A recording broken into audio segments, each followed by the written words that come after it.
y que no se limita a la música. No solo tenemos que atesorar las improvisaciones no escritas del jazz y el flamenco, ni las voces de Dietrich Fischer-Dieskau o Cecilia Bartoli. Existe, más allá de las recitaciones como las de Dylan Thomas o Jim Morrison, una literatura oral que ya no se transmite de boca en boca, sino mediante registros fonográficos y audiovisuales. Borges intuía una vuelta a la oralidad en el futuro y él mismo dejó una obra oral en grabaciones y entrevistas con casi la misma extensión que su obra escrita. Los libros de José Luis Tellez apenas desbrozan la mitad de lo que nos descubre en su obra oral, especialmente en el programa radiofónico Música Reservata. El libro hasta ahora había almacenado como podía, todas las artes, mediante el grabado, la reproducción fotográfica, las partituras o los planos arquitectónicos. Ahora, un ordenador personal e incluso un teléfono móvil puede contener todos los libros del mundo, manuscritos e impresos, y todo lo que los libros nunca pudieron darnos, como la voz de Valle-Inclán, el rincón de los niños tocado por el propio Debussy, las películas de Fellini o el anime de Urusei Yatsura.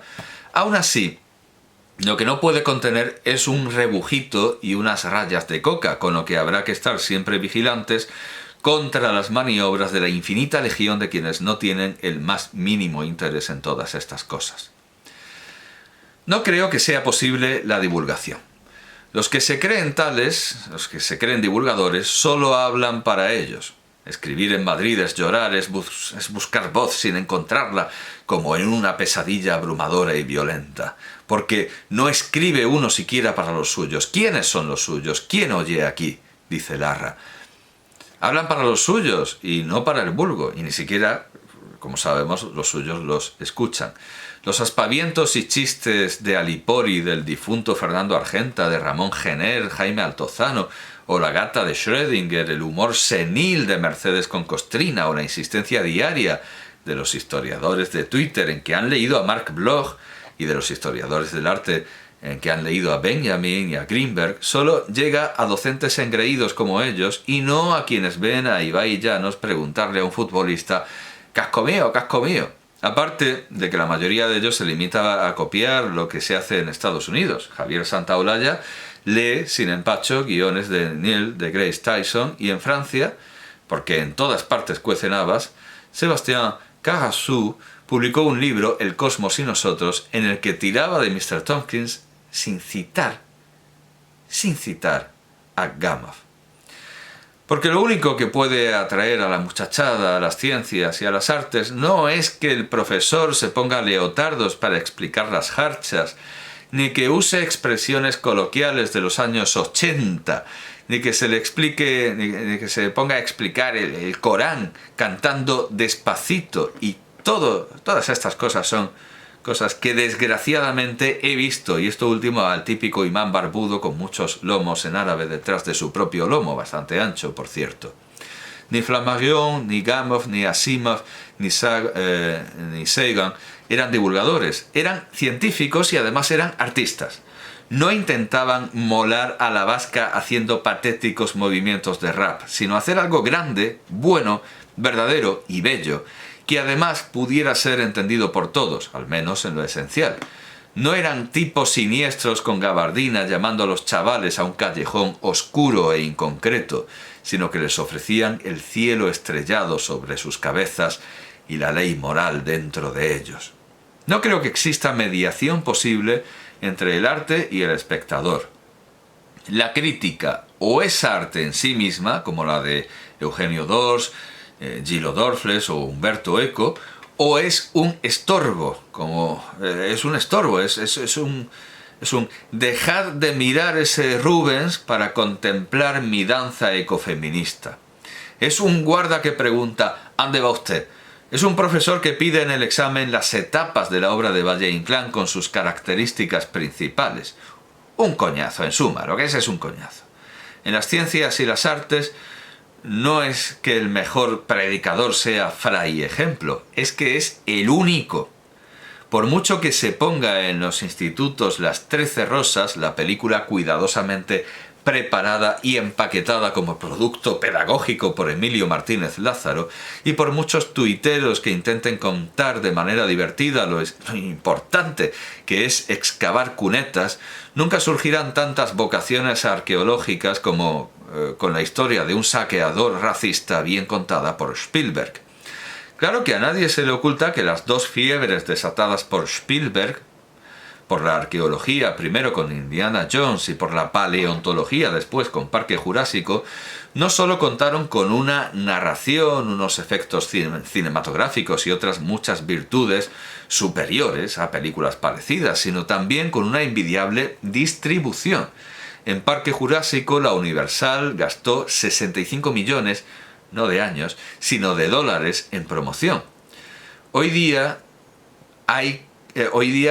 no hay que llenar los supermercados de muñecos para que hasta quien no ha ido nunca al cine se familiarice con los personajes de una película. Basta con controlar los algoritmos de las redes sociales y los buscadores de Internet. Antes, todo estaba en manos de la televisión, que en sus muchas horas de emisión, con la interrupción de la carta de ajuste precedida de una exaltación patriótica y monárquica, siempre dejaba algún resquicio para la sorpresa. Los algoritmos, en cambio, convierten a buena parte de la ciudadanía en el protagonista de Taxi Driver, que lleva a su cita a un cine porno porque, bueno, no es que me guste mucho, pero es el sitio al que suelo ir.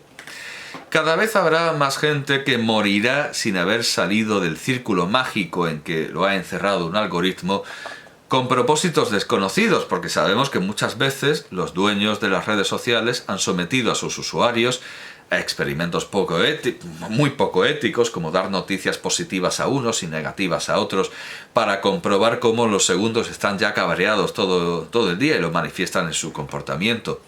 O se han ingerido en procesos políticos, bien democráticos, cerrando cuentas de opositores como quien encierra putas en Cuaresma, o no democráticos, dando alas a genocidios. Pero al margen del ansia por el dinero y el poder absoluto, a los que nunca les faltan aficionados, cada vez está menos claro quién confecciona los paquetes ideológicos, repartiendo arbitrariamente las necedades entre unos y otros. ¿Por qué beber leche sin pasteurizar es una reivindicación de la izquierda y beber lejía contra una epidemia coronavírica es de derechas? Los periodistas, como siempre, como en Ciudadano Kane, no tienen más pensamiento que el de quien les paga, pero ya nadie de los que paga parece tener ideas propias. El potentado que quiere la guerra contra España, como Hearst, o prevenir contra el judaísmo internacional, como Ford, ya no existe. Tampoco los filántropos, como Carnegie. Los cerebros de Trump o Musk no están llenos ni de filosofía ni de propaganda, sino de memes inconexos proporcionados por la mente colmena de sus seguidores, retroalimentada a su vez por influencers pagados por poderes acéfalos, en un ejemplo perfecto y cerrado de 100 pies humano. Como no podía ser de otra manera, lo que antes era guerra de cultos se ha descafeinado en guerra cultural, en la que vivimos constantemente. Y como en todo tiempo de guerra, no hay espacio para lujos entre la población, como lo es, por ejemplo, Valle-Inclán. Si se permite hablar de Valle-Inclán, será única y exclusivamente para hablar mal de los Borbones, para ensalzar la Segunda República o para que desde el otro bando digan que era carlista y por tanto de los suyos. En los institutos quedará reducido a odiosas listas de etapas y características que memorizar para que a nadie en el futuro se le ocurra leerlo, o ni siquiera eso, porque las llamadas buenas prácticas educativas cada vez se esfuerzan más porque el alumno no vea en clase, sino lo que ve todo el tiempo fuera de ella, y gaste el único tiempo de su vida en el que podría toparse con Dante, con Bach o con Bernini, que gaste todo ese tiempo en pintar y recortar banderas, corear consignas, hacer flash mobs y participar en grupos de WhatsApp.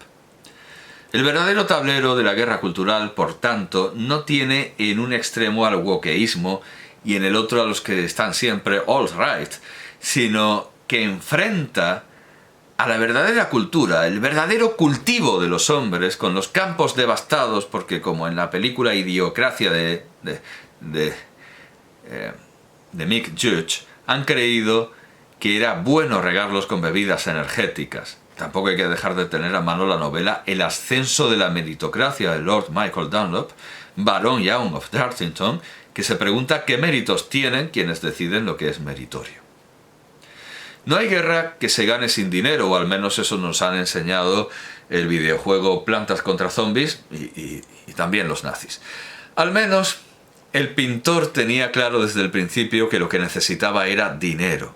Luego vino el doctor Goebbels con su idea de que se puede ganar una guerra con propaganda.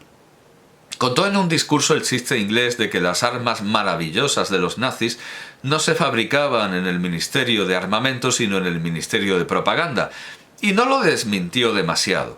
Distrajo tropas del Frente Oriental para rodar una película, y la verdad es que no se puede ganar una guerra con propaganda.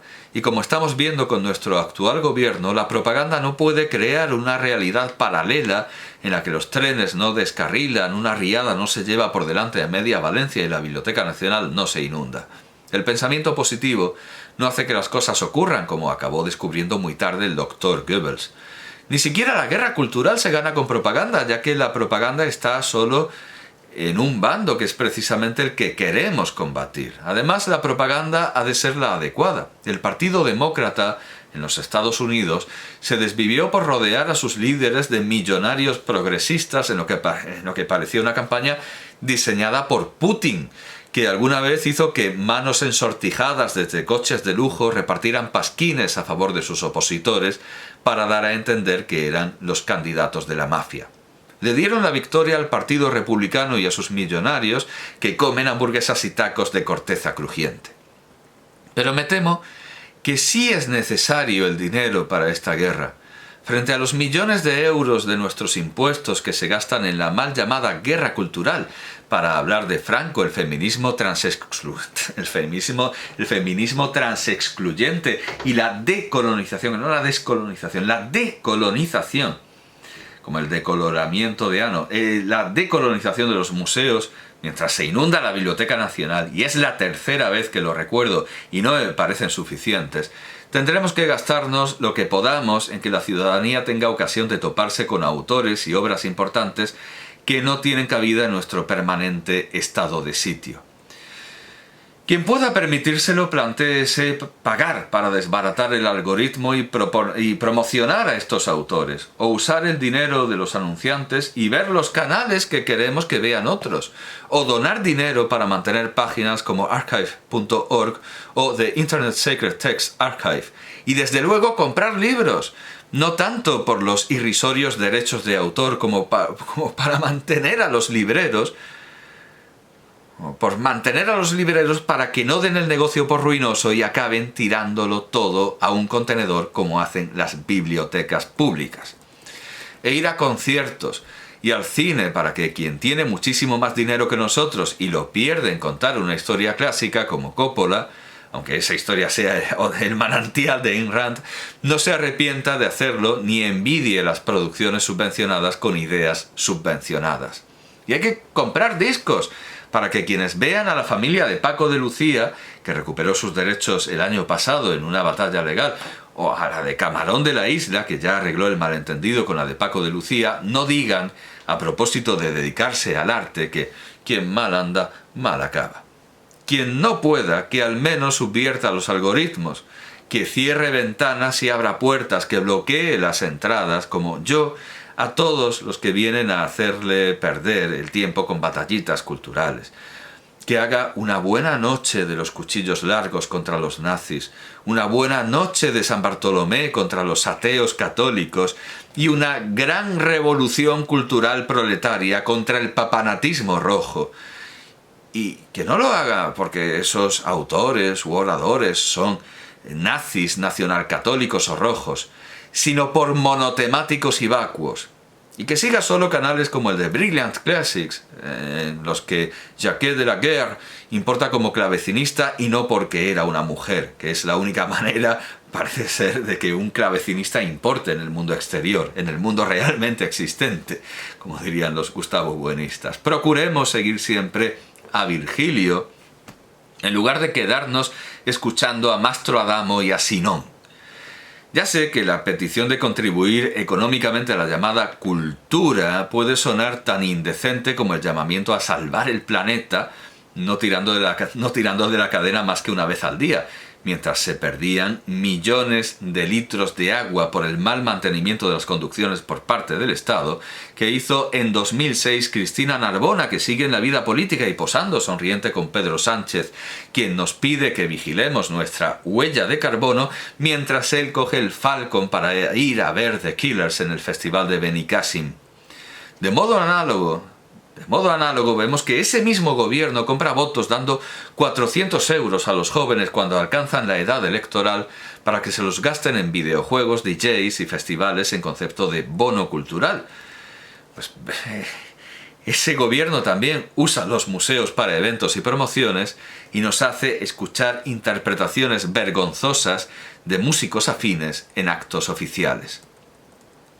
Los profesores, los periodistas y un gran número de profesionales que pueden permitirse pagar una entrada tienen franqueadas las puertas de los museos y además los periodistas, siempre que haya una cámara delante, pueden toquetearlo todo y hacer pasar carros y carretas por aquello de la promoción. Y cuando no hay una cámara, los que tienen la llave de nuestros templos culturales, y a veces templos a secas, hacen lo que quieren dentro de ellos.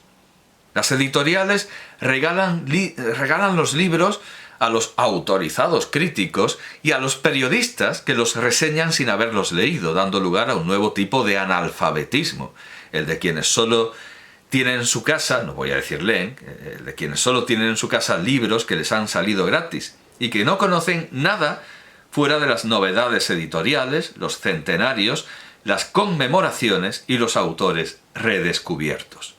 Así que los únicos que tienen que pagar por una entrada o un libro son los adultos sin relación con el llamado mundo de la cultura, frente a los jóvenes mantenidos por su familia y cercanos a las bibliotecas de sus centros educativos y de los llamados actores culturales. Bien, naturalmente, algo que debemos hacer es denunciar estas contradicciones y pedir cosas, pedir más que la boca de un fraile.